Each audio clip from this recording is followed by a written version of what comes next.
সপ্তম শ্লোকে শ্রীকৃষ্ণ অর্জুনকে বলেছে, যদা যদাই ধর্মস্য গ্লানি ভবতি ভারত অভ্যুত্থানমধর্মস্য তদাত্মনাং সৃজাম্যহং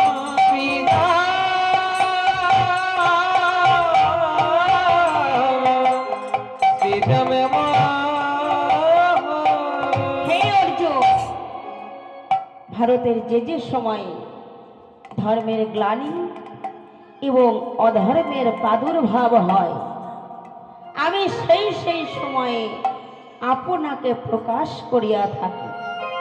কেন জানো কেন প্রকাশ করিয়া থাকি?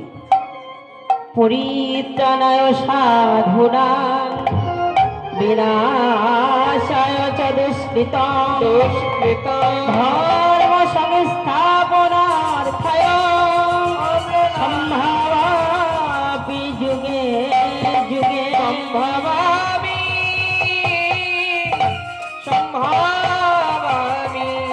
যুগে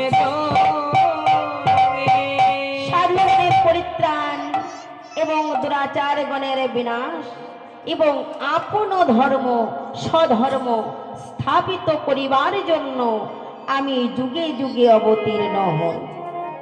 সেই ব্রজেন্দ্র নন্দন শ্রীকৃষ্ণ আমার রাধা কৃষ্ণ প্রণয় বিকৃতি আল্লাহাদিনী শক্তিরস্মা দেকাত্মা নামাপি ভুবি পুরাণে ভেদং বততু চৈতন্যং প্রকট মধুনা তাদয়ং চক্ষুমাপ্তং রাধা ভাবোদিতি শিবলিকং নৌমি কৃষ্ণ স্বরূপং নৌমি কৃষ্ণ স্বরূপং। রাধা কৃষ্ণ একই আত্মা দুই দেহ ধরি অনন্যে বিলাস রাস আস্বাদন করে।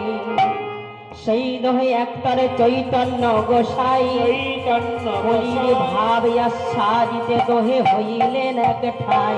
হইলেন রাধা পূর্ণ শক্তি, কৃষ্ণ পূর্ণ শক্তিমান, দুই বস্তু ভেদ নাই শাস্ত্রেরই প্রমাণ। প্রেম ভক্তি শিখাইতে আপনি অবতার, আপনি